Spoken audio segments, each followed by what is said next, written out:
Grüezi wohl, meine Damen und Herren. Willkommen zu Metal Server, Folge Nummer 43. Es ist soweit. Ja. Jawohl. Jawohl. Ja. Voll. Wenn ihr Glück habt, gibt es heute Cranky Greenfield Hangover Morgenbilla. Wie gestern hat ein Kollege von mir Junggesellenabschied gehabt. Hat zwar kein Hangover, aber ich habe nicht geschlafen. Ja. Darum. Ja, du hast mir am 10 Uhr morgens geschrieben, Bruder, ich bin auf dem Heimweg. Also ich bin hinter der Lenzer heim gewesen. Ich hatte fucking... Shit, ja. In Brienz ist ja ein Fels runtergefallen. Ich habe einen Felsen gesehen. Uff. Bruder, da ist fast das ganze Dorf weggeschädert worden von dem Rock'n'Roll. Krass. Too soon, Bruder, too soon. Wieso? Es sind alle evakuiert gewesen, es ist niemand verletzt worden. Sehr gut, sehr gut. Ja. Glaub's. Ja, letztes Mal haben Ich wir... habe mich nicht informiert darüber. Aber hast du es gesehen? Ich habe es gesehen. Ich habe gesehen, dass keine Tote gesehen, darum ist alles gut. Das ist gut, tipptopp. Es war nur sachliches Damage gewesen. Sagst du das? Gar kein Damage gewesen. Kein Damage. Das Dorf ist nicht verwünscht worden. Das ist gut.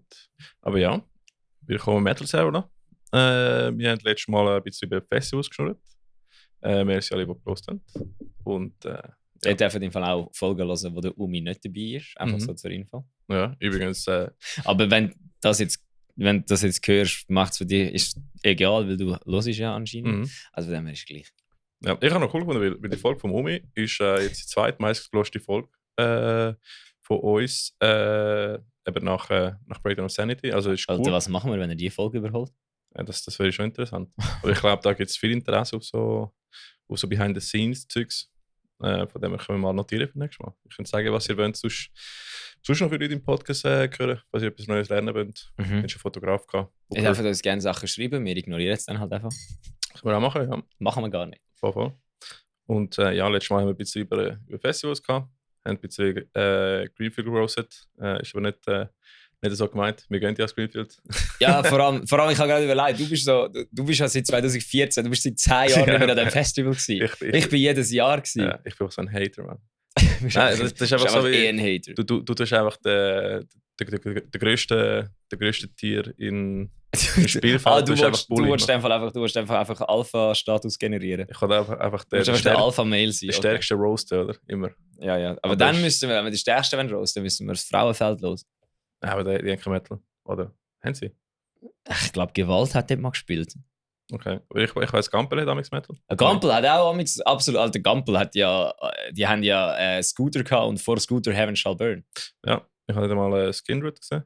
Das war sehr sexy. Skindred ist so eine gute Live-Band. Ja, von Skindred kann sich viele Bands noch Scheiben abschneiden, weil alle Bands wollen immer die Fans pleasen. Und wenn eine Band nicht die Fans pleasen, ist das Skindred. Und indem dass sie nicht Fans pleasen sie die Fans. Ja, voll. Es ist Schrödingers Skindred. Das ist schier etwas gesagt, was ich für ganz sicher gecancelt wurde. Aber denkst du, wir haben also... Er hat schier etwas gesagt, was wir garantiert hätte müssen rausschneiden, Alter. Aber denkst du, wir haben eben einige Festivals aufgelistet, eben alles sehr, sehr spontan gewesen, von dem wir haben jetzt sicher nicht alle. Irgendjemand hat uns geschrieben, wir haben das Meso-Festival vergessen. Stimmt, wir haben Meso vergessen.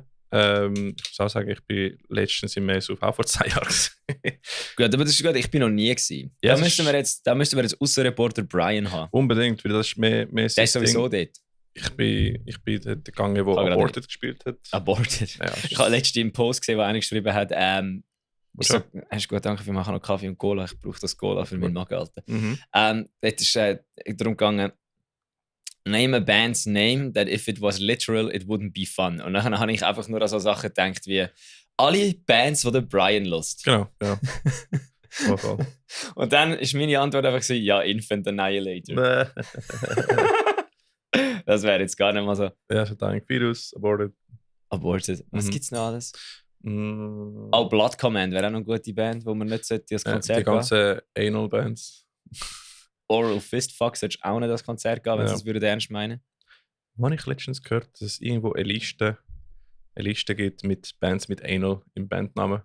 Im Internet, 100 Pro, auf Reddit hast du das gesehen? Irgendwo habe ich das gesehen. Hast du Reddit? Mal für den eine Liste gemacht, aber eigentlich nie wirklich gebraucht. Ich glaube eben, wenn ich habe einen Reddit-Account, aber nur zum Bubi-Fotos anschauen. Nein, sicher nicht. Mal schon. Aber wenn ich einen Reddit-Account hätte und das wirklich würde brauchen, würde das, glaube ich, etwas sein, wo ich nie mehr würde davon wegkommen. Ich würde, glaube ich, in diesem Reddit-Hole versinken. Ja, ich glaube. Hast du das gecheckt? Bist du rausgekommen? Nein. Weißt du, wegen Rabbit Hole und Reddit Hole? Aha, ja. Jetzt. Okay, ist gut, ja. Ich bin wieder eins zu weit für meine eigenen Witze. Ich glaube, Reddit, die Präsenz von Schweizer Metal-Bands gibt es nicht wirklich viel.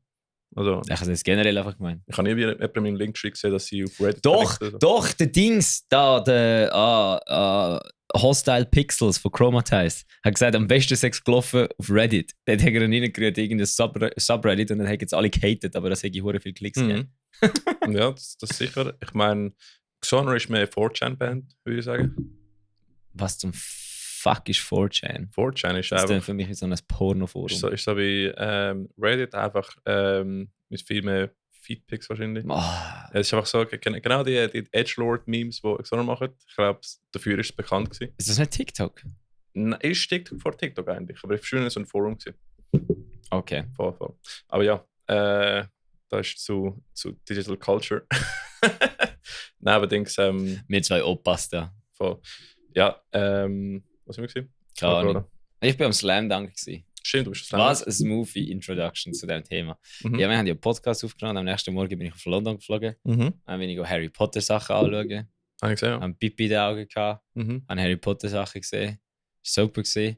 Dann sind wir heimgekommen und dann haben der Kollege und ich herausgefunden, dass es neben unserem Airbnb ein Pub hat. Stimmt. Alle sind immer ins Bett. Der Dave von Save Your Last Breath, by the way, ist nie ins Pub gekommen am Abend. Er ist immer ins Bett. Und dann nach dem Slam Dunk mir so, Pub. Und nachher der Dave so, nein, ich muss ins Bett. Und nachher sind wir eine Stunde im Pub versaufen und zurückgekommen. Und er war einfach immer noch wach gewesen. Und dann habe ich das Gefühl gehabt, ja, hättest du jetzt auch mit uns ins Pub. Und er so, nein, ich habe jetzt lieber auf Instagram Reels angeschaut. So viel zum Thema Schlagzeuger sind die Primitiven, die nur saufen. Genau. Sie sind einfach sonst primitiv. Saufen tun sie anscheinend auch nicht mehr. Der Dave muss in die Condition denken zum Bouldern, weißt du? Ja, Logo. Dort mit Gains dürfen nicht verloren gehen. Genau. Das war fucking funny auf jeden Fall in diesem Pub. Das ist wirklich der Nico, unser Kameramann und ich sind einfach am Sonntag einfach auf der Straße rausgehockt mit Pub und haben einfach britische High Culture gehabt. Es ist einfach Leute am ABBA singen im Pub. Sweet Caroline ist gesungen worden. Auf der Straße sind sich alle angeschrauen. Ja. Jeder, wo es ist irgendwie ein Fußballspiel gewesen und sie sind alle aus Leeds gekommen oder so. Oder aus wo auch immer, aus Birmingham. Und sind sie immer gekommen und haben das Gefühl gehabt, London is a shithole, the North is way better, North is more nice. Okay. So, jawohl, ist gut verstanden. Dann hat also einer noch gesagt, wir dürfen nicht mit wie phrase ich den Satz jetzt so, dass ich nachher nicht umgebracht werde. Wir sollen nicht mit den Wankers und den anderen, die mit ER aufhört, rumhängen. So, okay.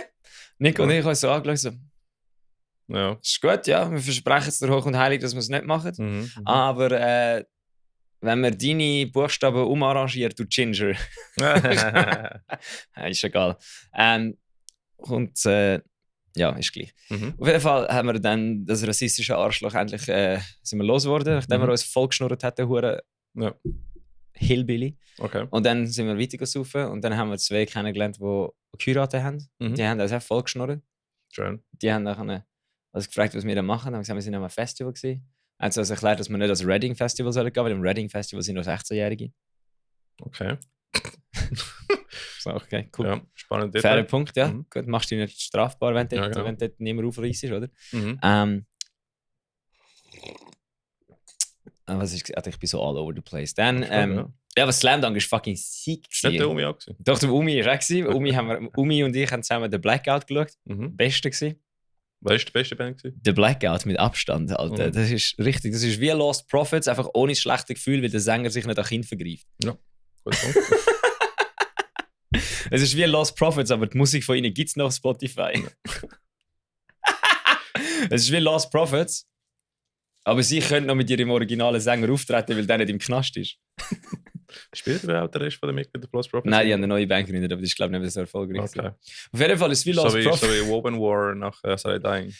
Ja, etwa. Es ist auf jeden Fall Es ist wie Lost Prophets. Also, es ist wie Lost Prophets.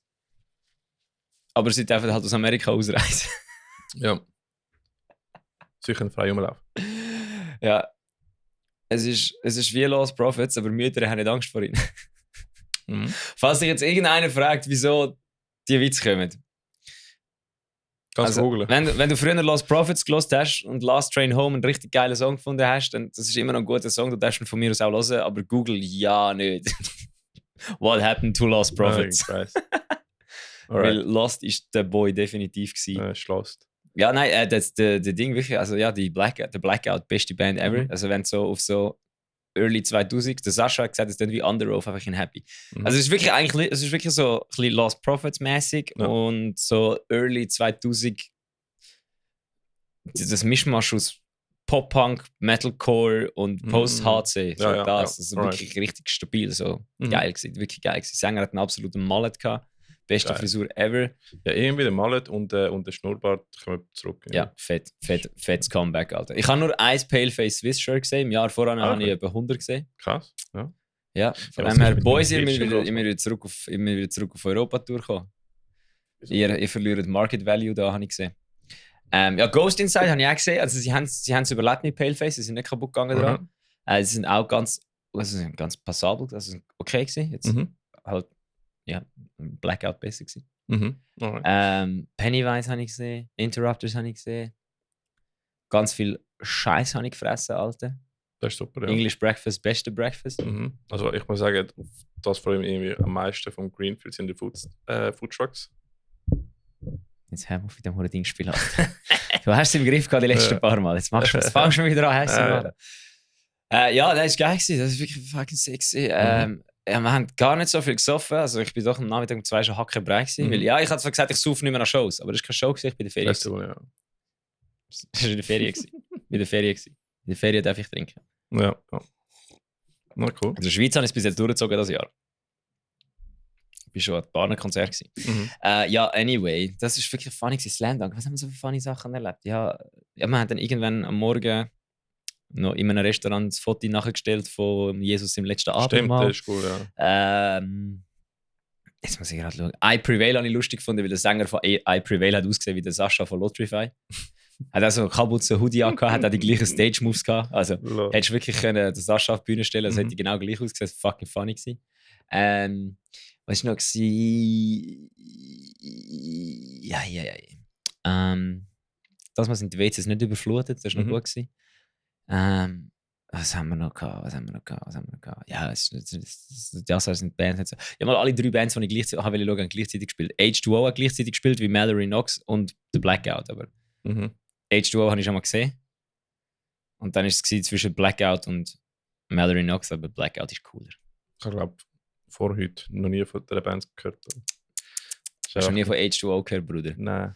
Du musst New York Hardcore einfach mal New York Hardcore Basic reingehen. Du musst einfach mal Sick of It All hören. Ja, With Madball und Agnostic Front. Madball und Agnostic Front. Du musst einfach mal die 4 Bands hören. Okay, die andere muss ich noch. Das ist gut. Ja. Alright. Ja, während du im Slam warst, bin ich 30 geworden. Also, das habe ich noch vor mir. Du. Hui. Wie fühlt man sich so? Geht's? Das ist easy. Ist easy? Ja, ist easy. Ja, aber Bruder, für das es so easy ist, sehe ich da recht viele Trendchen gerade so rein. Jetzt kann ich auf U30-Partys gehen, das ist schon cool. Darf man mit 30 schon auf U30-Partys? Oder wirst du dann nicht einfach so ausgelacht? Ich glaube schon. Ich meine, das letzte Mal, als ich irgendwo rein durfte, weil ich älter war, bin ich 21 war, bin ich in der Briten-Pub dort in Niederdorf. Ja. Und seitdem ist irgendwie nie mehr so etwas gewesen. Also ist cool. Dann habe ich wieder Access bekommen auf etwas anderes. Ja, jetzt bist du 30-30, oder? 30-30, oder? Ja. Oh. Aber du siehst parater aus mit 20. Ja, wirklich. Ich nicht. Ich sehe nicht parater aus mit 20. Ja, du bist parat, Bruder. Ja, aber das Problem ist, mit 20 bin ich halt basically Leistungssportler gewesen. Gut, du bist auch, du hast auch sehr komisch ausgesehen mit kurzen Haaren und kein Bart. Gut, das stimmt auch wieder, ja. So Bubi-Face. Ja, und mit 20 bin ich halt wirklich eigentlich schon fast leider. Also nicht, dass ich irgendetwas erreicht hätte, aber rein vom Training her und so bin ich... Was hast du da gemacht? Ja, Snowboarder und Unihockey gespielt. Stimmt. Also ich habe ja leistungsmäßig Snowboarden mit 20 noch. Du hast auch noch einen Snowboard-Podcast auf Englisch, ne? Ja, ich habe einen Snowboard-Podcast gehabt. Auf Deutsch und Englisch. Wir haben 2 Episoden aufgenommen. Jeweils 2 Episoden gemacht. Eine auf Deutsch und eine auf Englisch, ja. Krass. Ja. Ich habe also eben, falls ihr jetzt das Gefühl habt, ich sage da einfach am Scheiße-Tag, 2 von den Kids, die ich trainiert habe, sind da schon an den Olympischen Spielen gewesen, gell? Also ich weiss, von was ich rede beim Snowboarden. Ja. Falls man Snowboard-Tipps willst, Mhm. schreibst mir. Ich weiss, wie es funktioniert. Sehr gut. Oder? Nicht gewusst. Also 2 Protégés von dir sind an den Olympischen Spielen gewesen. Ja. Einer davon hat schon wieder den Rücktritt gegeben, glaubst du? Alright. Und der andere ist noch dabei. Gut, dort beim Snowboard, ich meine, was ist so der Alter, wo du irgendwie so Ja, das Problem ist jetzt, eigentlich, also Jan Scherer ist immer noch dabei und der ist gleich alt wie ich. Mhm. Aber das Ding ist so, ich glaube, bei Swiss Snowboard hat es so ein bisschen ein Issue gegeben, dass der Nachwuchs nicht so nachgekommen ist, weil sie haben immer erst mit 20 eigentlich quasi so Weltcup-Reife gehabt. Mhm. Und das Problem war, aber jetzt sind alle so jung geworden und das Niveau so hoch mit so knapp 20 schon, Ja. dass wir haben immer die Sportschule noch gemacht nebenbei und dann sind sie erst mit 20 eigentlich, also mit um die 20 fertig gewesen mit der Sportschule, damit sie dann können Vollgas gehen. Sie müssen Sportschule machen? Ja, du musst eine Ausbildung haben in der Schweiz. Zum Snowboarder sein? Nein, aber du brauchst ja in der Schweiz, also du solltest ja, in der Schweiz hast du ja quasi Anrecht auf Bildung. Ja. Und das ist ja nach der Sek vorbei. Mhm. Und dann müsstest du ja theoretisch gesehen entweder ins Gimmi gehen studieren oder eine Lehre machen oder eine Ausbildung machen. Ja. Also müsstest du nicht, aber es wäre gut, wenn du es machst. Ja. Und dass eben dann die Nachwuchssportler, also dass die Nachwuchstalente nicht einfach quasi, Nicht machen. wenn sportlich am Ende ist, nicht einfach nichts haben, gibt es eben das Sportgimmi oder das Sportfachschule und so Zeug, wo du nachher quasi einfach, du hast basically im Sportgimmi gehst du das Gymnasium, aber du tust nebenbei trainieren auf deinen Sport. Alright, ja. Und dann hast du quasi wie eine Matur am Schluss, aber du hast die ganze Zeit können trainieren und das ist so quasi angepasst, dass du kannst deinem Leistungssport nachgehen, aber auch noch schulische Bildung hast. Ah, ja, nicht gewusst, ja. Cool. Und alles so Zeug. Und das ist eben dann halt einfach meistens so mit 18, 20 fertig und das ist jetzt ein bisschen später wie bei den anderen und darum ist irgendwie hat es wie so ein bisschen ein Gap gegeben zwischen dem Nachwuchs und der Elite und dem Nazi-Kader. Und das hast du irgendwie, glaube ich, nicht so können bridgen. Darum hat jetzt auch eben mein Kollege aufgehört, weil er gesagt hat, nein, das lohnt sich nicht. Ja. Und weil auch das Risiko viel zu hoch wäre, das Zeug, das er jetzt noch müsste lernen, um zu competen. Weil ja, wenn du nicht in der Top 10 bist, verdienst du im Freestyle-Snowboarden nicht genug. Ja.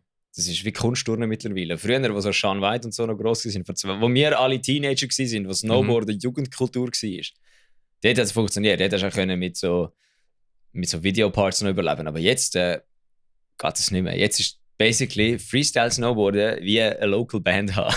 Ja, aber ich sehe so viel parallel mit Sport und Musik. Ja, es ist wirklich ähnlich, weil du bist basically, rennst du nur dem hinein rein, wenn du Glück hast, schaffst du es, dass du davon leben kannst. Und sonst, und wenn du davon leben kannst, bist du meistens bist du recht nah am Existenzminimum. Ja, voll. Oder weil du einfach voran so nicht hast können davon leben, musst du quasi das dann nachzahlen und weiss nicht was. Und es ist halt wirklich, es ist ein verdammter Hustle. Ja, nachher musst du einen OnlyFans aufmachen. Ja, und wenn du eben nicht irgendwie Sponsor-Deals hast mit Red Bull oder so, oder irgendwie, mega viele haben jetzt mittlerweile auch noch Podcasts und YouTube-Kanäle. Ja, du musst Content Creation machen und Promo und alles machen.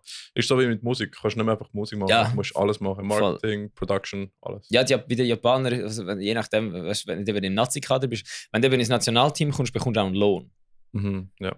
Aber wenn du nicht im Nationalteam bist, bekommst du keinen Lohn. Dann musst du quasi basically alles zahlen, um ja, das ist blöd, ja. irgendwo hingehen und so. Ja, alright. Das ist ein bisschen scheiße. Interessant. Ja, aber dann haben wir dann parallel gefunden mit Local Bands. Ja, es ist eigentlich überall so. Es ist ja wie wenn du eine Firma wirst, gründen musst du. Same, ja.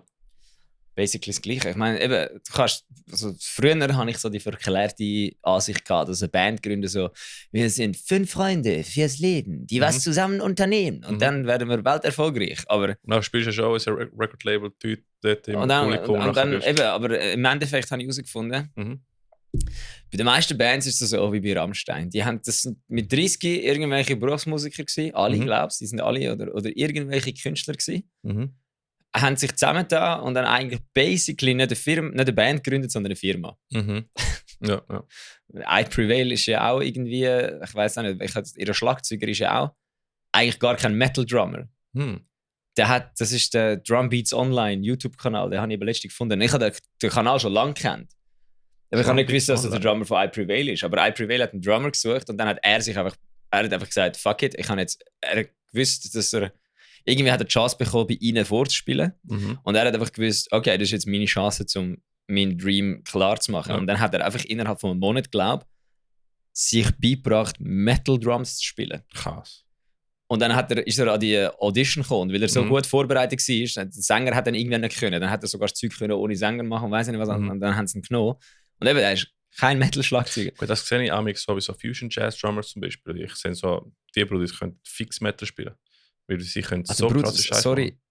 Sorry, ich wollte jetzt niemandem auf den Schlitz stehen, der Metal-Schlagzeug spielt. Aber Metal-Schlagzeug ist einfach nur Technik. Das ist ziemlich straightforward. Das ist einfach nur Technik. Ja. Das ist einfach basically die besten Metal-Schlagzeuger. Also die alle immer sagen die besten Metal-Schlagzeuger. Bruder, das sind Schlagzeugroboter. Es ist Leistungssport. Es ist ein Leistungssport. Ich wollte jetzt nicht irgendwie die Leistung von Schlagzeugern mindern. Aber wenn du jetzt einen Metal-Schlagzeuger siehst, Double Bass durchballern und Blastbeats spielen oder so, das ist schon heavy. Aber so ein Jazz-Drummer, der alles improvisiert und on the spot fucking Schlagzeug spielt und musikalisch und mit dem Song mitgeht und alles Zeug. Das ist ein Musiker. Aber deswegen finde ich... Darum bin ich auch kein Musiker. Ich bin nicht ein Musiker. Ich habe einfach gelernt, Gitarre zu spielen. Aber deswegen... Jetzt kommen dann alle hässigen Schlagzeuger in unsere Kommentare so: Hey, ihr asoziale Arschlöcher, ihr habt keine Ahnung. Ich spiele auch noch Rhythmusgitarre, ich muss einfach so. Aber wir sind einfach dumm, das ist gut. Und nachher ein Drummer, der nachher gut einen Metal-Part spielt und nachher eben noch die Ghost Notes und die Off-Rhythm. Ja, das ist dann natürlich... Dann, das macht für mich so wie der, oh shit, das ist ein guter Drummer. Oder? Genau, aber eben viele so krasse Schlagzeuger, die als krasse Schlagzeuger gehandelt werden, sind brutal technisch brutal gut, aber sie sind einfach nur technisch brutal gut. Das ist bei Gitarristen auch so. Ja. Mega viele sind am Tom Morello immer bashen, weil der Tom Morello simples Zeug spielt. Ja. Und so, ja, aber er spielt ja gar nicht so heavy Gitarre. Und ich denke mir so, ja, logisch spielt er nicht brutal technisch anspruchsvolles Zeug. Aber brutal technisch anspruchsvolles Zeug ist basically nichts anderes wie auswendig lernen. Ja, voll. Das ist nichts anderes wie ein 100-Meter-Sprint immer wieder sprinten, bis du unter 10 Sekunden kommst. Ja, ich glaube, es gibt so eine Mindestanforderung, um einfach Zeit spielen. Und nachher kommt halt die ganze kreative Output, die du kannst machen. Und eben, ich meine, Tom Morello ist ein sicker Gitarrist. Bruder, nehmen wir einen Gitarrist, den du schneller rausfindest, wenn du ihn hörst, wie der Tom Morello, abgesehen vom Slash. Ja, genau. Nachher kommt der ganze der eigene Sound, der Sound is in the Fingers zum Beispiel, das ganze Thema. Und ich finde, vielleicht kann er nicht Intervals spielen oder vielleicht Leaders, aber... Vielleicht spielt er nicht irgendwie ein fucking Shredding-Solo, wo 2,5 Minuten lang... Genau. Aber das ist auch nicht geil. Voll. Das ist auch nicht geil! Das ist richtig emotionslose, einfach oben runter Wichskacke. Ja, das gibt's auch. Fickt euch alle, ihr scheiß Power-Metal-Gitarristen. Nein, das habe ich jetzt nicht so gemeint. Aber fickt euch. Nein, ich habe wirklich nicht so gemeint. Boah, das wird eine verdammte Rant-Folge. Jawohl, du siehst. Grumpy Hangover Silvan ist da. Ja. Ist da.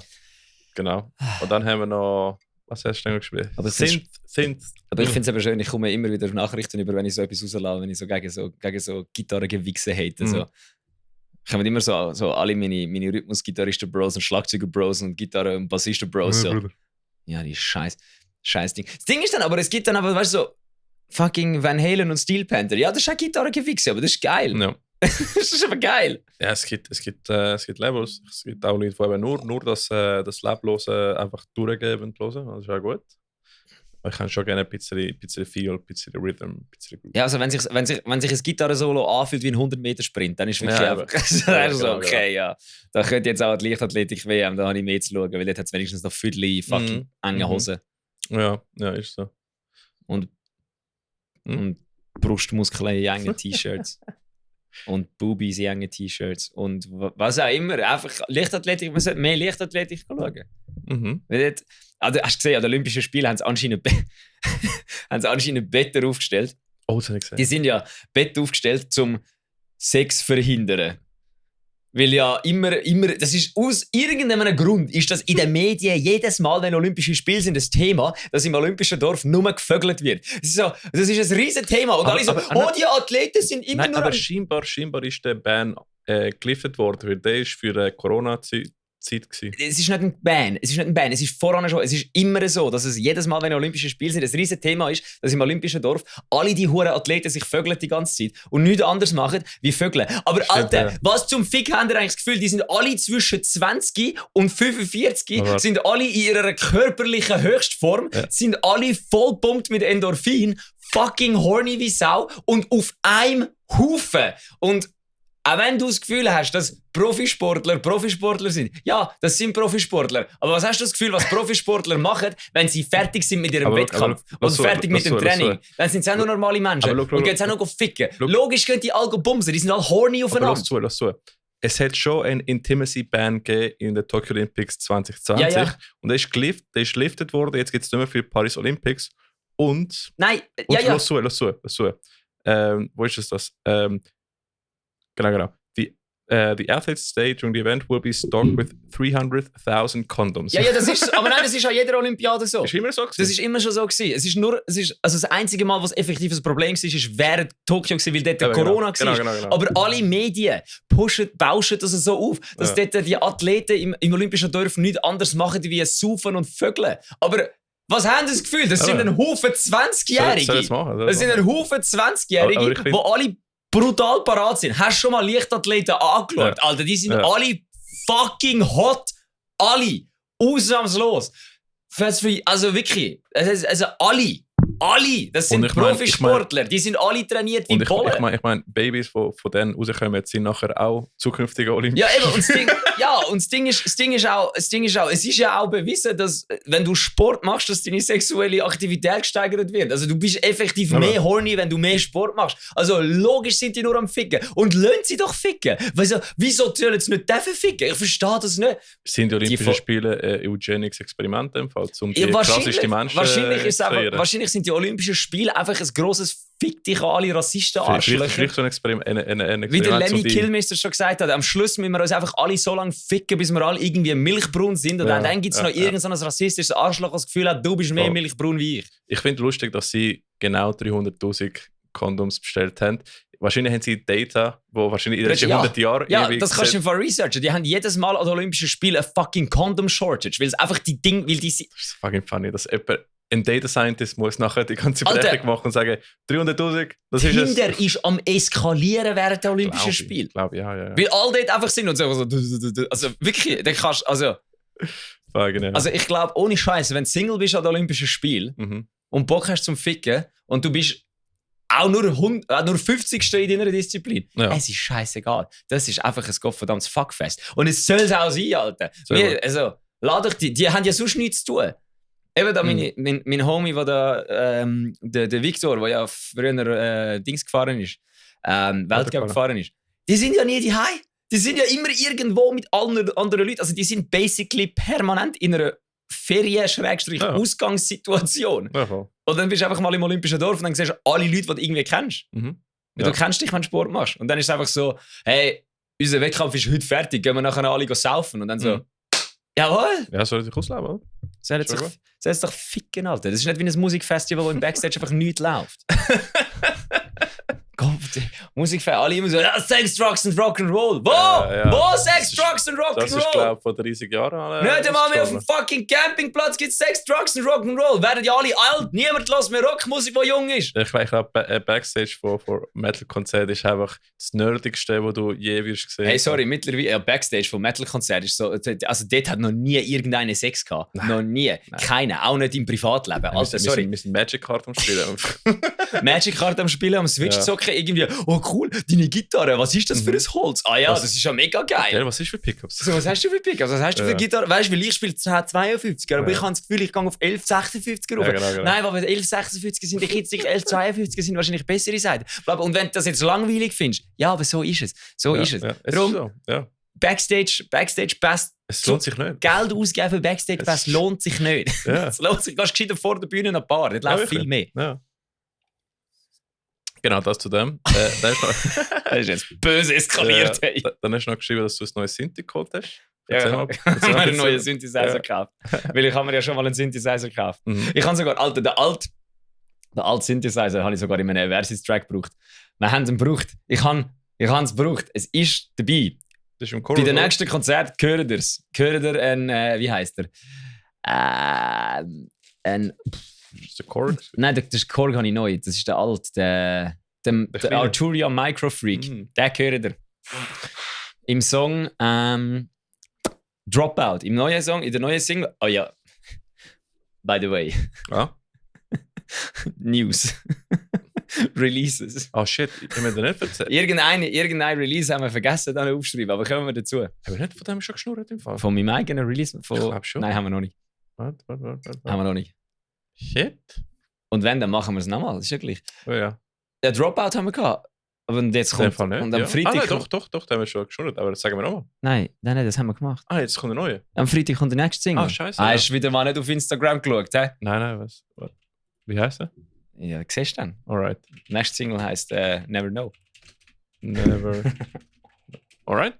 Haben wir da aufgeschrieben? Können wir nachher erzählen? Ja, eben. Und im Song Dropout gehört der im Refrain, der Synthi. Darum muss ich schauen, was ich mit dem Neuen mache, aber das ist geil. Mhm. Der Arturia. Falls irgendeiner rauskommt beim Korg-Monolog, bitte mir erklären, wie das Ding funktioniert. Ich habe keine Ahnung. Sehr gut. Ja, ich habe noch kein physisches Synthi geholt. Müsste ich mal irgendwann. Ja, ich habe eben herausgefunden, mit Plugin-Synthis es ist viel zu viel.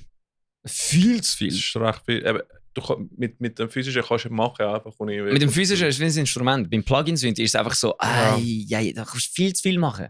Und am Schluss hast du einen hure geilen Sound, aber er passt nicht zum Lied. Ich fühle mich schon recht verloren mit Synthes, weil so viele Optionen verlierst du einfach. Ich gehe einfach durch Stock-Presets durch. Wenn ich ein Preset geil finde, dann probiere ich es ein bisschen umzubasteln und dann... Das mache ich mittlerweile auch. Spielen wir einfach. Meistens, ja. Aber nachher verlierst du auch mega viel Zeit. So, nein, es sind nicht so wie mein Kopf. Nein. Also dann bist du einfach 2 Stunden lang... Das ist das Gleiche mit dem Pedalboard. Ich habe ja dir gesagt, ich baue mir jetzt ein Pedalboard zusammen, so, weil ich habe mir ja den Amp gekauft, den Pedal-Amp. Und der hat einen Boost drauf. Ja. Aber ich hätte gerne auch noch meinen Spark Mini-Boost, meinen Spark Booster und meinen Tube Screamer drauf. So, ich brauche 3 Boosts auf einem fucking Pedalboard, ganz sicher. Ja. Ich meine, why not? Nein, niemand braucht das. Ice Overdrive. Ja, aber ich habe ja schon einen im Amp rein, also brauche ich eigentlich keinen mehr. Der Mini-Tube Screamer ist aber cool. Aber Tube Screamer ist schon geil. Ja, aber ich brauche ihn nicht. Ich brauche sie nicht, weil ich weiss, ich kann die Pedal auch verkaufen. Ja. Aber ja, dann haben wir noch... Wir haben 10.000 Streams in Spotify geschafft. Ja. Merci fürs Hören. Das ist wirklich cool, die kleinen Milestones zu sehen. Und scheinbar habt ihr auch Bock auf den Podcast. Das freut uns mega. Da machen wir gerne weiter. Ja. Voll. So ein kleines so Dings in die Schulter. Tap an der Schulter. Haben wir gut gemacht. Aber das ist wirklich lustig. Ich hätte nicht gedacht, dass der Podcast irgendwie so gut ankommt oder dass wir das durchziehen, 43 Folgen lang. Ja. Von dem her, man sollte aufhören, wenn es am besten ist. Nein, alle Medienpartnerschaften, die mir zugesagt haben, ficken euch das heim. Sogar ein Schulkollege in der Heim, die ich mache, hat gesagt so, ja, ich war am Fahrer und hat einfach das Auto gesehen mit dem Metal-Sticker. Hey, Alter, ich habe letztens ein Foto bekommen von meinem Kollegen, der am Flughafen schafft. So. Alter, ist das dein Auto? So, nein, also ein Auto, das so gross ein Versus-Sticker so gross drauf ist wie eine Tür, ist nicht mein Auto. Es haben zwar wirklich, du könntest meinen, ich hätte einen Geltungsdrang am Bösen, aber so schlimm bin ich jetzt auch nicht. So geil. Ja, aber das zu dem. Das nächste, machen wir das bei News oder machen wir das bei Konzert? Ja, einfach, keine Ahnung. Irgendwie sind alle am Durchdrehen, weil Safer Last Breath Vorband von Emure ist. Ist schon geil, es passt. Ich weiß nicht, ich habe Emure jetzt schon mal ein paar Mal live gesehen und nie. Ist egal. Was? Ich habe Emure jetzt schon ein paar Mal live gesehen, nie gut gefunden. Ich finde, sie sind coole Songs. Lass sie nicht vielleicht jeden Tag. Also ich bin erst bei 2 Bands wirklich rausgelaufen, weil ich die Band nicht gut gefunden habe. Und eine davon ist, wie heisst es? Die mit dem komischen Attila gsi. Und die andere sage ich jetzt nicht. Aber es fängt mit E an und hört mit Mew auf. Also ich muss sagen, ich habe Emure nie live gesehen. Ich habe einfach mal ein paar Songs gehört von denen. Da bin ich gespannt. Das Gute kann sein, das war, als ich so knapp 20 war. Also, weißt, das war auch der, wo ich gesagt habe, ich finde Breakdown of Sanity nicht geil. Ja. Einfach weil ich es nie gelost habe und dann nie hören wollte. Einfach wegen jugendlichen dummen Ideen. Damals hätte ich wahrscheinlich das E-Mail auch nicht gelost. Definitiv. Ja, dann ist es auch verständlich. Nein, ich habe es eben ein bisschen gelost, aber ich habe es wirklich nicht gut gefunden. Vielleicht haben sie auch einen scheiß Tag gehabt. Das kann natürlich sein. Das ist auch möglich, ja. Hey, ja. Aber eben, wir werden älter. Vielleicht gehe ich als Save Your Last Breath Konzert. Wann ist er wieder? Irgendwann. Irgendwann im Juli, oder? Keine Ahnung, im August. August, oder? Wir reden sicher mal drüber. Easy. Dann gehen wir mal zu den News. Was denkst du? The News. Bam! Jetzt sind wir aber Metal Servola, Breaking News. Muss ich vergessen.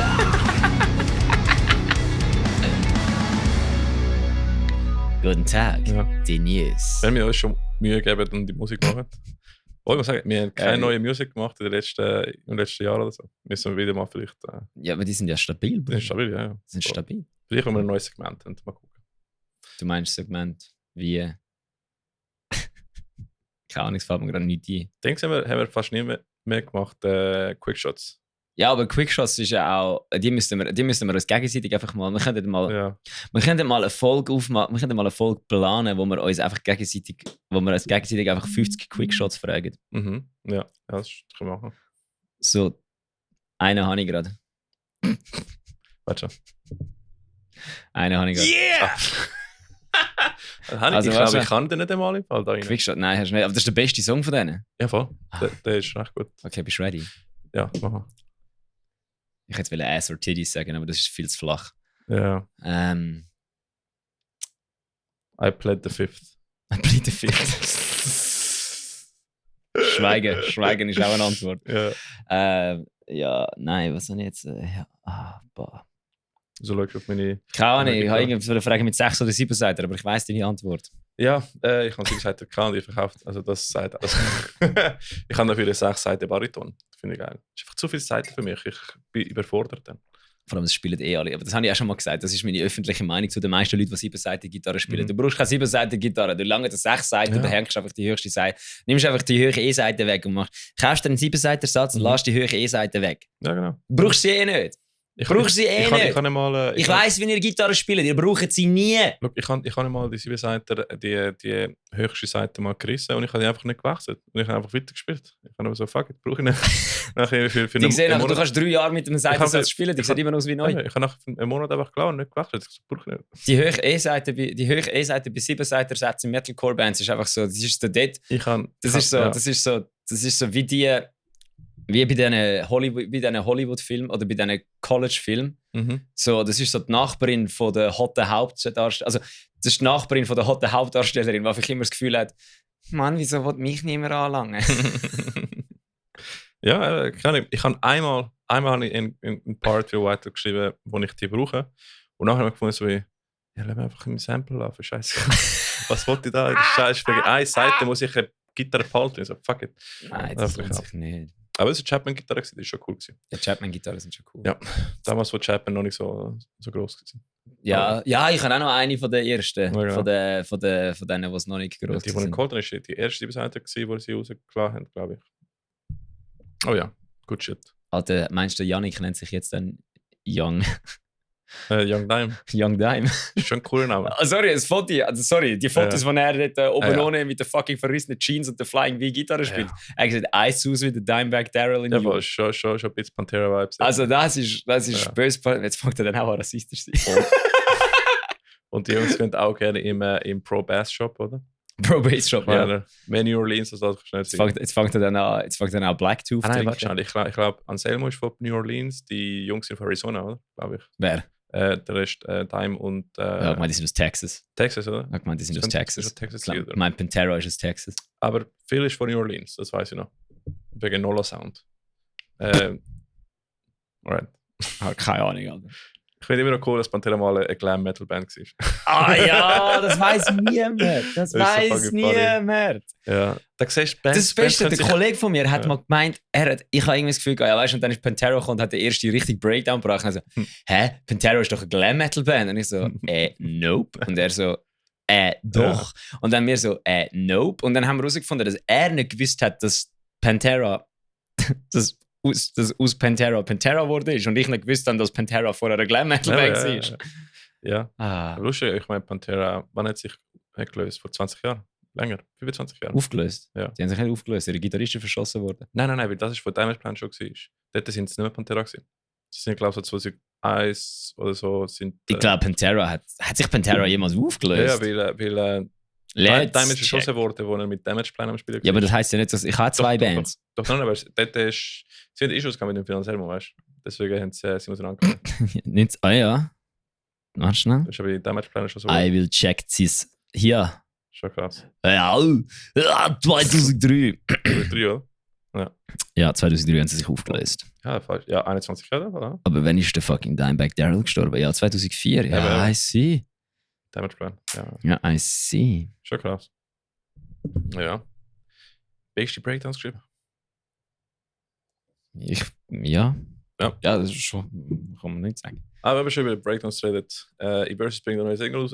Heißt Never Know, scheinbar. Oder wissen wir nicht.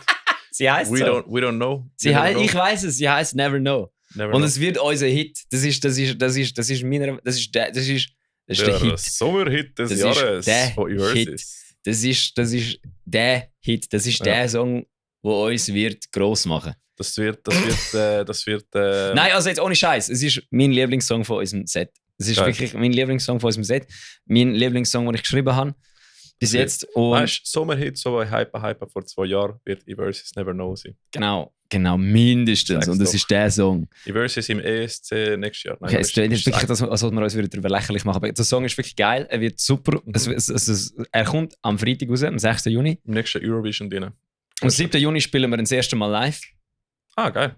Ja. Wir haben schon 800 Mal live gespielt. 7. Juni? Wir haben schon 800 Mal live gespielt. Okay. Aber jetzt könnt ihr ihn endlich auch hören. Wink, wink. Jetzt könnt ihr ihn endlich auch hören. Ja. Kommt am 7. Juni raus. Ja, nicht am 6. Juni, sorry. Nicht 16. Juni. Am 7. Juni, am Freitag. Ah, Freitag, klar. Genau. Freitag, 7. Juni kommt er raus. Er heißt Never Know und er ist eine Hommage an 2000er Alternative Metal. Mhm. Geil. Das ist geil. Ich finde ihn super cool. Da bin ich sehr gespannt. Ich zeige dir ihn nachher. Mhm. Hast du schon gehört? Du hast ihn schon gehört. Wahrscheinlich. Ich habe dir ihn schon Willst gezeigt. du vielleicht Demos zeigen? Ja. Nein, ich habe glaube den verfickten fertigen Mix auch schon gezeigt. Okay. Aber er ist ja gleich. Anyway, Freitag, 7.6. Heisst, gang jetzt auf Spotify, folge Versus auf Spotify, folge Versus auf Instagram, folge Versus auf Spotify. iTunes, Apple Music, irgendwo. Aber dann hörst du den Song ganz sicher am 7. Juni. Und er ist wirklich cool. Also es ist wirklich mein Lieblingssong von uns. Ja, da bin ich gespannt. Das sage ich jetzt einfach, bis der nächste rauskommt. Aber es ist mein Lieblingssong. Der neue Sommerhit. Wirst du hören. Genau. Dann, wir haben noch einen anderen Release. Kannst du sagen, wie der Name auf Spanisch ist? Ich kann Spanisch kann, okay. Ja. Ich probiere es einfach. Ich gebe dir eine Punktzahl. Imperio, Caos Humano. Humano, oder? Mit H. Sag nochmal. Caos Humano. Ich gebe dir 5 von 10 Punkten. Fucking hell. Caos Humano. Humano? Ja. Aber wenn ist es H, es H? Das H ist silent. Immer? Ja, ich glaube, ich habe noch nie... Immer? Ja. Bist du sicher? Ja. Hombre. Zum Beispiel Ora ist Stund mit H. Humano. Ombre. Was ist denn das H? Wo kommt das H her? Mit J. Cajon, ja, stimmt. Ja, genau. Caos Humano, okay. Caos Humano. Caos Humano, ist das besser gewesen? Ja, das ist super. Super, neues Album von Imperio, tönt fucking mächtig. Hure hässig, hure mit melodisch. Ich bin ein Fan. Ja, stimmt, das ist schreiben nicht ha, sondern ja. Genau. Das ist das Erste, was ich musste umgewöhnen, als ich in Europa kam. Alle schreiben so einen Witz und der Ricky so, ja. Und also, Ricky, Bruder, was? Oder what the fuck, ja, genau. Das ist bei dir. Ja, also, ist geil. Vor allem fucking bamboozled.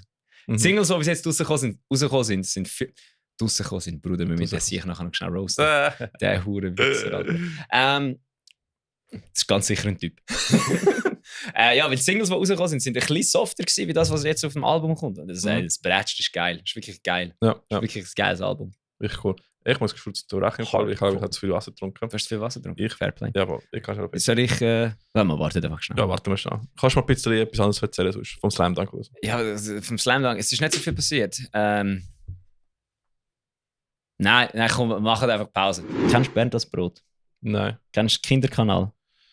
Nein. Der Kika? So wie Jonas der Fernsehsender.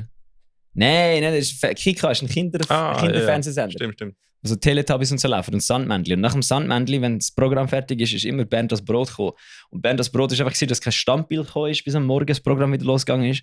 Das ist auch so irgendwelche, also wirklich, Bernd das Brot, wer auch immer das geschrieben hat, ist gleichzeitig genial und bekifft gewesen. Okay. Es war einfach ein Brot gewesen, einfach so ein Laib Brot, das redet. Ja. Und es ist ein manisch-depressiver Laib Brot. Das hätte ich vorher vielleicht noch sagen müssen. Es ist ein manisch-depressiver Laib Brot, der einfach redet.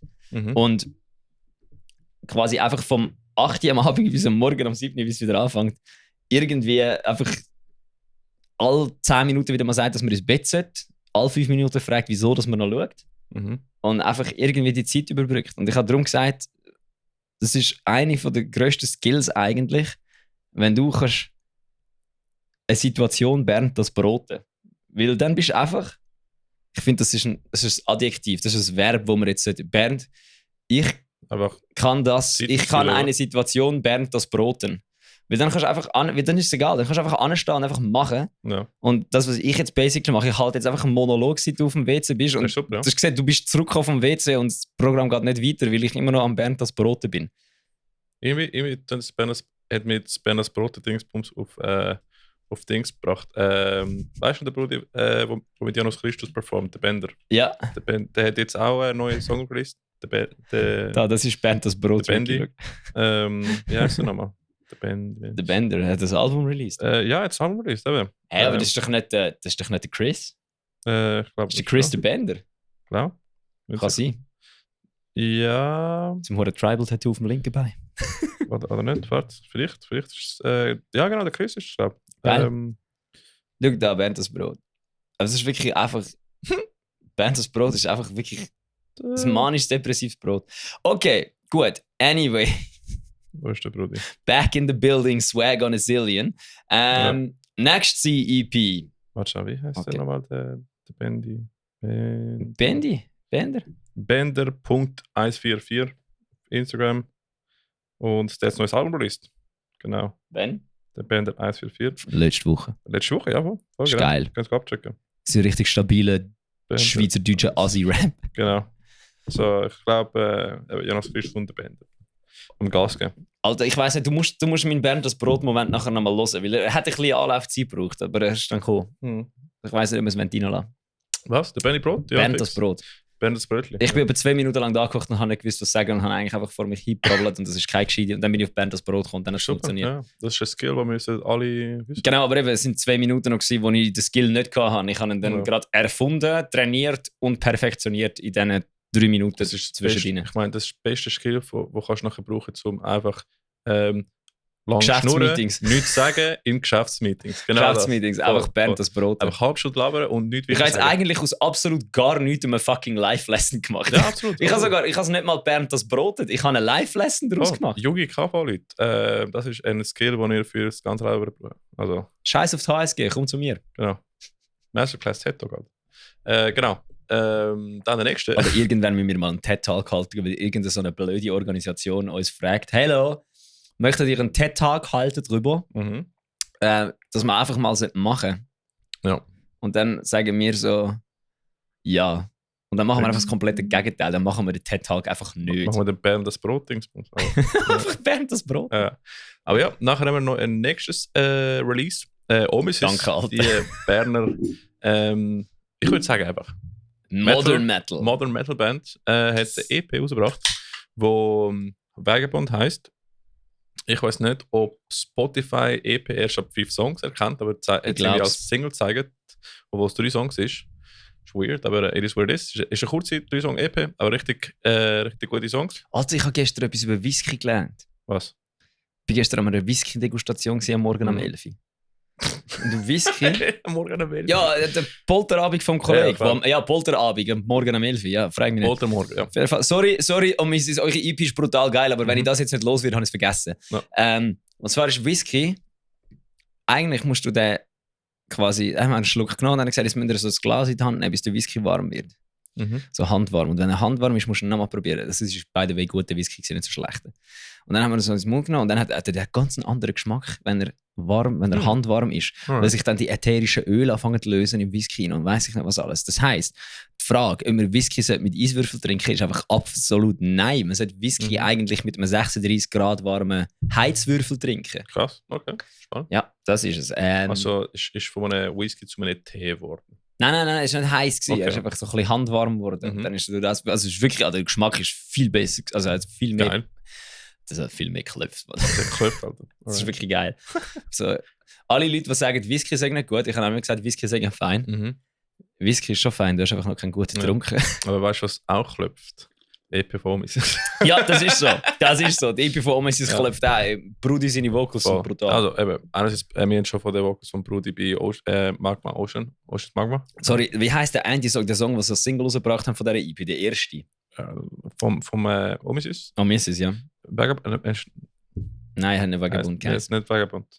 Ist ja egal. Ja. Aber dort habe ich das Gefühl, die Vocals sind hart und sie sind nicht schlechter geworden auf den nächsten Songs. Darum Mega. Das ist richtig wirklich gut, sehr stabil, sehr gut. sehr groovige Riffs. Ich finde, Empty Bottles heisst der erste Song. Nein, Fortitude ist der zweite. Vagabond ist der letzte. in dem Fall ist das nicht der Song, den ich gemeint habe. Alright. Aber ja, cool. Mach es wieder so. Sehr stabil. Dann kannst du nächste vorstellen. Ja, aber den nächsten Punkt musst du machen, den mache ich nicht. Radio Strange hat eine neue EP rausgebracht oder einen Song. Was ist es schon wieder? Du hast gerade 2 Songs übersprungen. Nein. Oh! Fucking hell, ja. Das ist guter Stoff, ja. Guter Stoff. Wrath of Alga. Brudis, Wrath of Alga.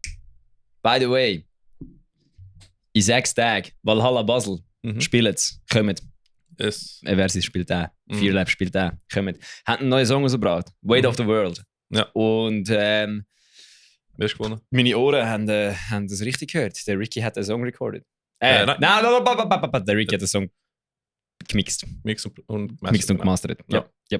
Sorry. Wie findest du? Ist der erste Mixmaster, den ich jetzt erst 2 Jahre gehabt habe? Also der Nico hat mir einen geschickt und gesagt, Ricky ist ein Genius, der Song klopft. Also ich kann sagen, ich habe mega Spaß. Der Song klopft auch. Also Ja. Nein, also ich sage, die letzten 2 Jahre habe ich einfach so eigene Demos geschafft und so. Also ist cool, wieder mal mit der Band etwas zu machen. Cool, also merci Wrath of Alga für die Anfrage. Ist wirklich cool geworden. Und ich finde, der Track fickt. Richtig geiler Chorus. Bruder, der Track fickt Mütter, Alter. Viel mit allem, Bro. Ja, genau. Der fickt Mütter. Genau. Falls ihr mal. Der ist ein Mutterficker. Wie sagst du das? Ich kann wieder einen Witz machen, jetzt weiß ich das Wort nicht mehr. Oh shit, um was geht's? Kann ich das? Shameless Plug. Shameless Plug. Ja, Shameless Plug. Falls ihr ein Mixed Master wollt, schreibt einfach. I'm open for business. Und You're open for business. das bringen wir mal zu einem anderen Punkt, wenn wir schon da sind. Fucking hell, Alter, wir sind wieder mal all over the place, ich lieb's. Aber kannst du mal abchecken, Weight of the World for Wrath of Alga. Ich finde den Song stark. Metalcore, stabil, gut. Voll. Weißt du, wer auch noch open for business ist, habe ich jetzt gehört. Mein Bandbruder, der Tim, der unsere letzten paar Songs auch irgendwie halb produziert. Also es gibt Songs bei White, die ich produziert habe, andere Songs, die er produziert hat. Die letzten mehrere Songs hat er produziert. Also es sind coole Mixes. Er ist auch open for business. Und zwar, wenn du mal, ich glaube, Recording macht er auch. Also Recording, Mixing und Master willst du machen. Wie ist jetzt schon 3:45? Was? Shit. Okay. How? Fuck, alright. In dem Fall. Haben wir eine halbe Stunde gehabt, bis wir angefangen haben aufzunehmen? Ja, nicht in dem Fall. Okay, egal. Ja, aber er ist auch open for business. Also ich habe Zeit, so ist es nicht. Ah gut. Nachher kommen wir... Okay. Ist klar. Alright. Ja, der Tim ist auch open for business. Also der Tim.kamese, glaube ich, heißt er auf Instagram. Hast du nicht Tim X Whiteout? Oder Tim X White. Fuck. Ich bin nicht mehr sicher. Warte. Das muss ich korrekt sagen, weil der Brudi macht richtig guten Scheiß. Der Tim X Whiteout auf Instagram. Straight Schreib Edge ihn mal Boy. an. Er macht richtig guten Scheiß. Recording, Mixmaster und auch Production Coaching. Also, gehen wir mal abchecken. Und wolltest du mal etwas hören, wo er gemacht hat? Letzte paar Whiteout-Songs. Also, da hast du es. Hat er nicht das Soul Down the River gemacht? Ja. Also, der Mix von der wo wir Oh, Brudi. Hä? Oh, Brudi. Soul Down the River. Ja. I'm in. Genau. Weil hier spielen wir nicht. Der fix. Gut. Genau. Das zu dem. Dann Before the Decay haben einen neuen Song released, By Your Hand. Richtig geil, ich muss sagen, richtig starker Track. Können es abchecken. Fühle ich mega. Was würdest du sagen, ist für ein Genre für die Leute, die zuhören? Melodic Metalcore, Geil. hätte ich gesagt. Ja, voll. Sick. Und jetzt kommen wir zu Radio Strange. Mit einer EP, Sick of It All. Yes, genau. Ist ein EP, gell? Nein, ist ein Song. Ist ein Song. Ich glaube, ist ein Song. Aber es sind eben mehrere Radio Strange Songs nachher angelaufen, darum habe ich gemeint, es ist ein EP. Nein, in dem Fall, der Song Sick of It All, er ist mega cool. Bin noch nicht sick of it. Ja. Genau. Dann, das wäre Releases gewesen. Und jetzt kommen wir zu einem Neuigkeit, Serious Subject Thema. Papa Ricky muss mit euch reden. Ja, kommt näher zu mir. Vor allem sitzen da und hebt euch fest. Ja, voll. Nein, die News sind, dass sich die Band Whiteout auflöst. Genau. Ist leider so weit gekommen, aber es ist, ja, was kann man sagen? Es ist halt passiert. Wir sind alle sehr stolz auf die letzten 8 Jahre, die wir die Band hatten. Aber 8 Jahre mal Props, 8 Jahre ist auch lang für Underground-Bands. Voll. Und im Paragon Festival Opener gewesen. Stimmt. Also wir sind sehr stolz, was wir erreicht haben in der Zeit. Wir sind alle noch sehr, sehr eng befreundet. Wir sind alle, ich meine, 2 Brüder können jetzt Magic spielen von Whiteout. Nein, also es ist auch... die können wir nachher kommen. Die können Magic spielen. Genau, nein, also es ist so, wir haben es wirklich sehr gut miteinander. Und ich glaube, wir haben schon ein paar Mal im Podcast geredet, dass es schon wichtig in einer Band, dass Transparenz hast und ehrlich kannst du deine Meinung austauschen. Und eben, das ist auch das Wichtigste, einfach transparente Kommunikation. Das haben wir auch zum Glück gehabt. Und wir haben zum Punkt gekommen, wir haben geredet und amigs hat es halt Cases, wo die Vision für das Projekt und weißt, jeder kann sagen, was du gut findest, was nicht, wo geht es weiter, wie viel Aufwand willst du reinstecken. Und wenn die Vision nicht für alle gleich ist, oder, dann muss man auch sagen, hey, look, dann vielleicht ist es der Moment, um zu sagen, es ist ja, einfach mal getrennte Wege. Ja, ich habe es noch nicht ganz verarbeitet, es braucht noch ein Zeitchen. Aber ich kann auch sagen, hey, wir haben eine coole Zeit gehabt. Es war fucking sick gewesen. Und ja, das ist das. Voll. Viel mehr habe ich glaube nicht zu sagen. Wir haben es alle gut. Wir haben es einfach jetzt halt immer wieder besprochen. Also, es hat dazu geführt, was soll jemand sonst sagen. Aber wir sind alle zu der Entscheidung zusammen getroffen. Es ist nicht so, dass wir immer Schritte sind und was auch immer. Nein. Da bin ich sehr froh. Es ist verdammt schade. Ja.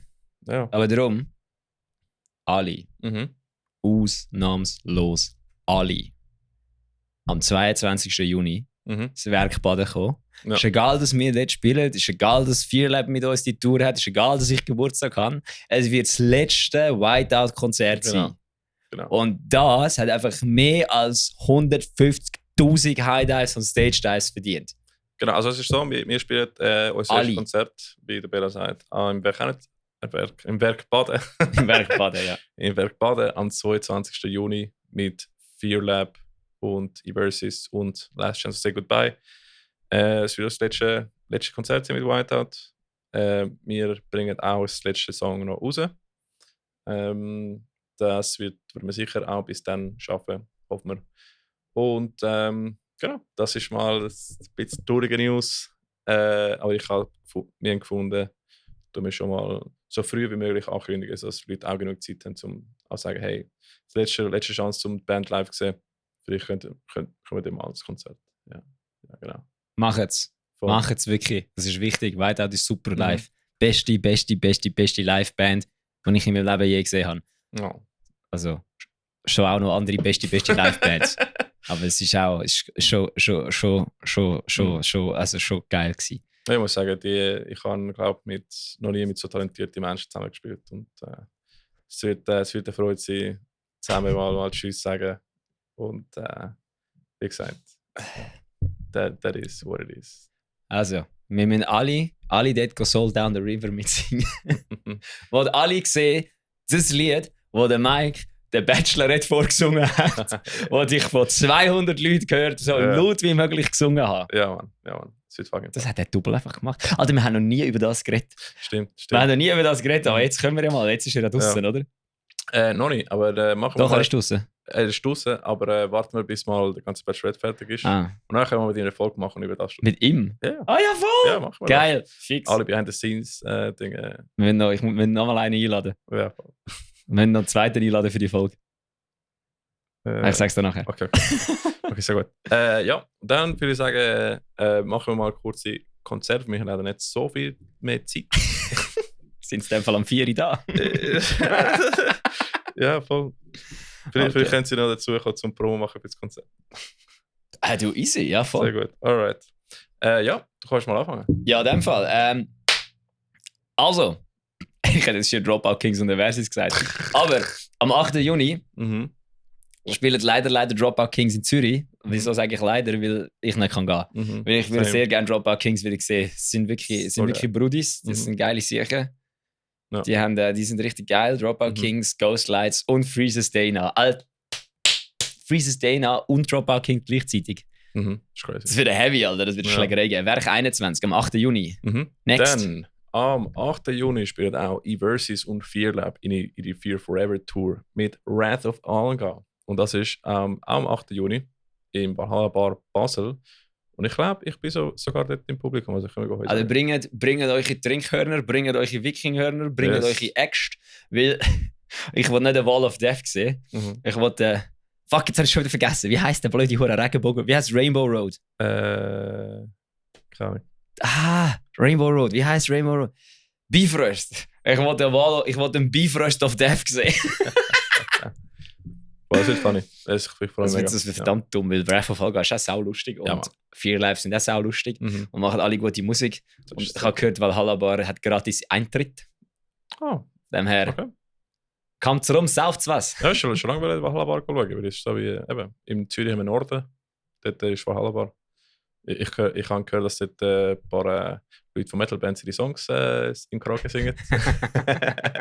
Sie haben schon immer so Metal-Karaoke-Nights. Also cooler Ort, ich bin gespannt. Ja, das wird sicher lustig. Dann, wo sind wir nächste Woche? Dann, der Big Boy. Ja. Endlich wieder Greenfield, endlich wieder Big Boy Time, endlich wieder Party, 3 Tage. 3 Tage Hangover, 3 Tage Tod, 3 Tage Tod und Verderben, 3 Tage Sonnenbrand, 3 Tage komplett am Arsch sein, 3 Tage in Toy-Toy-WCs schiessen, 3 Tage alle von der Schweizer Metal-Szene gesehen. Plus noch 30'000 Rammstein-Fans. Ja. Nein, Greenfield. Es hat auch Schweizer Bands dort, dieses Jahr. 4. Mal Eluveitie. 1, 2, 3, 4, 5. 5, ja. Also 4 mit Eluveitie, also 4 ohne Eluveitie. Ohne Eluveitie, ja. Genau. Also wirklich, Eluveitie steht. Dann Big Boys, The Badass Motherfuckers, Bale Facce Swiss. Zum ersten Mal. Zum ersten Mal Paleface im Greenfield. Das wird geil. Ja. Hoffentlich. Spielen dann als Erste auf der Mainstage. Stimmt, ja. Es gibt Krieg, Alter. Einfach Mainstage abreißen. Ja. Also den Turm mitnehmen. Aha. Ja, dann The High Times spielen auch noch. All to Get Her und Alchemists. Das sind die Schweizer Bands to look forward to. Ja, bin sehr gespannt. Das wird glaube ich, schon geil. Voll. Und das ist das Friends Fest, Alter. Vom 13. Vom 13. bis zum 15. Ja, 13. bis 15. Dann am 16. gerade direkt im Anschluss. Einfach Greenfield-Zelt abbauen, das Kiff auffahren. Ja, genau. Am 16. Juni im Kiff gibt es den Friends Fest Volume 1.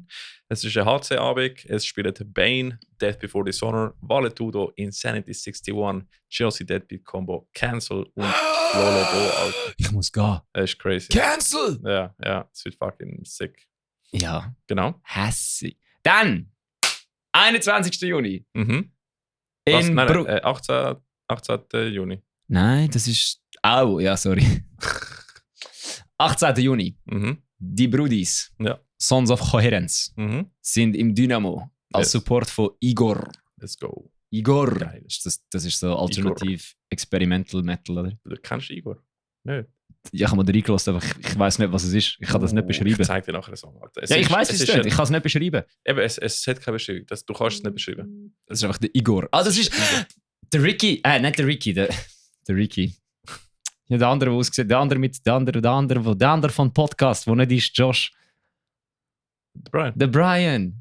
Der Bruder von Ryan, der Brian. Der Brian hat Igor mal gesehen und ihm gesagt, das sei geil im Podcast, aber er hat auch nicht gewusst, was es ist. Er hat es auch nicht können beschreiben. Ich würde es auch nicht können beschreiben. Es ist einfach sehr speziell. Das kann man abchecken. Also ich glaube, es ist cool. Dann am 18. Juni. Ist Nein, 18? das ist am 18. Am 21. Juni. Alter, wir sind all over the fucking place. Am 21. Juni, jetzt sind wir. Aber am 21. Juni spielen Fear Lab und Eversys in der Fear Forever Tour in Luzern mit No Kings, No Slaves. Was absolut die dümmste Idee ist, die du kannst haben, Alter. Hauptsache haben wir fucking No Kings, No Slaves als Support.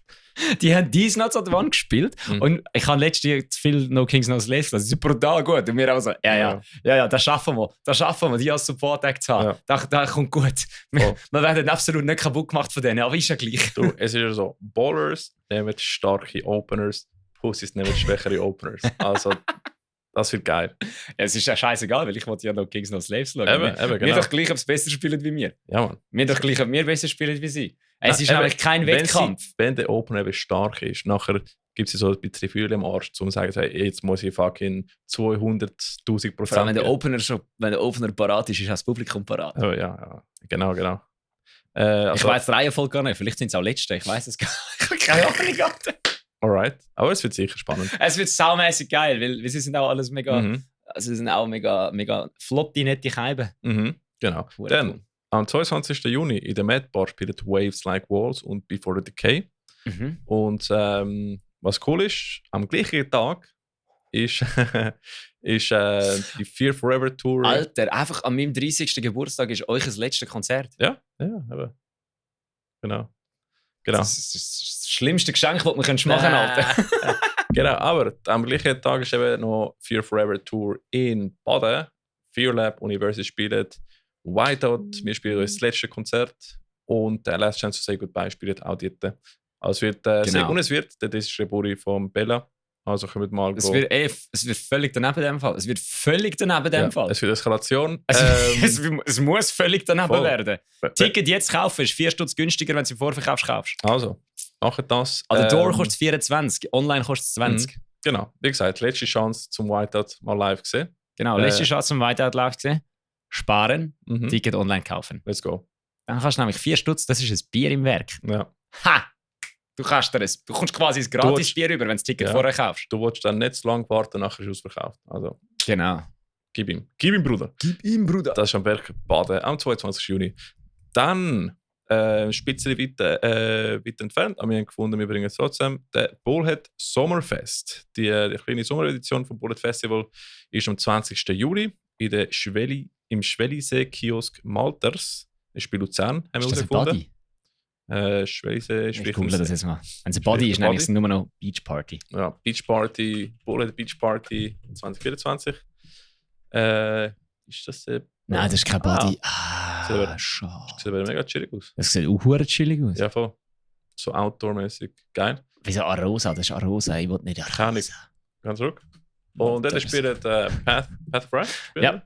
Path of Wrath, ein Illusionist mit dem neuen Sänger, der Erik und Days of Ruin. Geht's mal abchecken. Genau. Dann machen wir noch kurz eine Musik hinter. Moment, schnell. Also.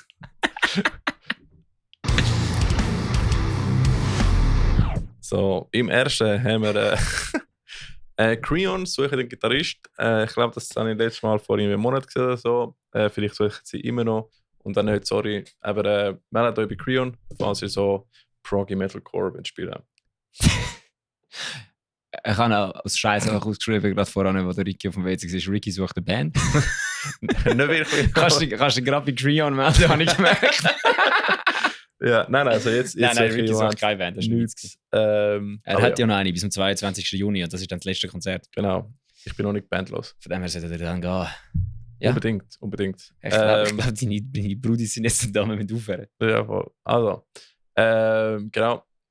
Wie in jeder Folge. Wir haben das Patreon. Falls du findest, wir machen coole Shit, dann check uns mal ab in Patreon. Metal Server in Patreon. Wie in jeder Folge bedanken wir uns bei unseren Patreons. Und falls du eine Band spielst, am Schluss von der Folge hörst du noch ein Snippet von der Musik von unserer liebe OG-Würst. Halt, warte schnell. Ich bin noch nicht fertig mit dem. Wo ist er? Was? Wo ist der Wichser? Wo ist der Wichser? Der Double. Ich bin noch nicht fertig. Jetzt kommt noch der fucking Rant vom Jahrhundert. Achtung. Machen wir schnell fertig. Machen wir schnell kurz fertig. Genau. Dann, wir bedanken uns mega, mega herzlich bei unseren Patreons. Der Tim von Polar Shift, der Dave von Save for Last Breath, der LV, wir meinen, das ist der Rookie von Kate Effect, deswegen spielen wir den Kate Effect trotzdem am Schluss. Wo sind Kommentare? Du musst YouTube Studio gehen. Okay. Dann noch der Nicola von People Diet Fair. Yes. Merci, Brudi. Und neu dabei, eine neue OG-Wurst, joins the Clan. Es ist Lenny. Der Lenny. Genau. Gerne sich, merci für Support, Brudi. Und du musst da I haven't responded, musst wegnehmen. Ah, ja. Und jetzt kommt noch der Jetzt wird noch kurz einer angefickt, Alter. Ich sage nicht, von wem das der Kommentar ist, aber der Kommentar ist: Was ist das für fickte BK? Sind ihr alles Basler? In der Schweiz heisst das überkommen. In Zürich? Fragezeichen. Zürich! Es heisst Zürich. Und dann hat er geschrieben: Hure Gottverdammte sind ihr Schwaben. Gottverdammt sind ihr Schwaben. Aber jetzt musst du zuhören, du dumme Sau. Wenn du schon Zürich-Deutsch schreiben, dann heisst es ihr, nicht ihr, du hure Doppel. Ja. Da, hure Poser. Hey, das wär's gewesen. Es ist mir eigentlich scheißegal, was du das Gefühl hast, weil ich bin Schaffhauser und der Ricky kommt aus Puerto Rico. Also von dem her, keiner von uns ist Zürcher. Genau. Von dem her, also es regt mich wirklich nicht so fest auf, wie ich jetzt da habe. Von dem her, ich finde es lustig. Das ist funny. Und ich komme nicht aus Puerto Rico. Ah ja, stimmt, du kommst nicht aus Puerto Rico. Ich bin in Puerto Rico. Puerto Rico, du kommst nicht von dort, stimmt. Nein, von wo komme ich denn? Ich weiß es nicht mehr. Ich bin kaputt. Also, du hast einen Schweizer Pass, Alter. Du bist ein Schweizer. Komm, 3 Versuche. Das andere dort unten. Ja. Bruder, mir fallen im Fall gerade keine lateinamerikanischen Länder ein. Versuch das Erste, was in den Kopf kommt. Hey, das Erste, was mir in den Kopf kommt, ist Brasilien, aber das ist offensichtlich nicht. Nein, Brasilien ist kein Guest von mir, das zählt nicht. Brasilien ist kein Guest von mir, das zählt nicht. Komm. Irgendwann.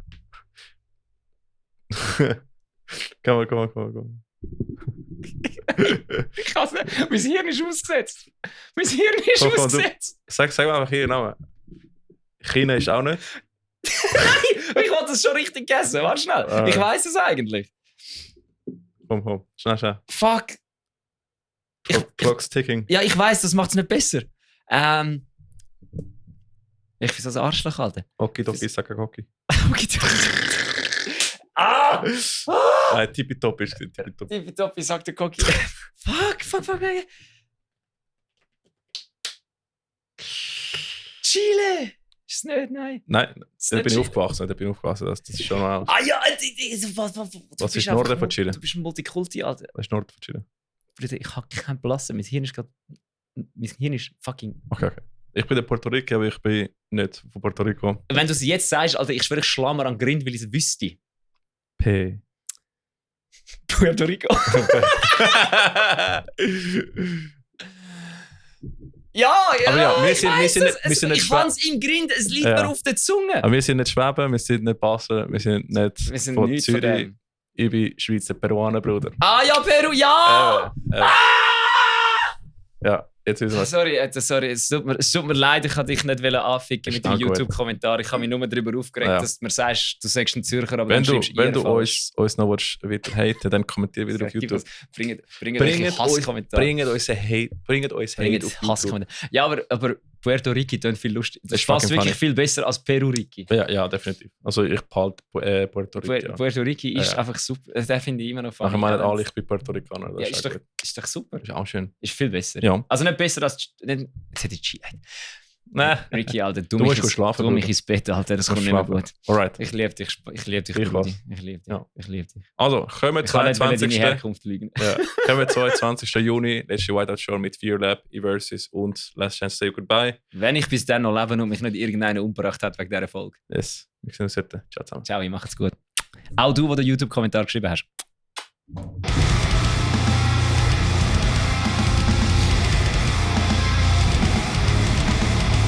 Fucking Delay Pedal. Der Dream Theater ist das gerade.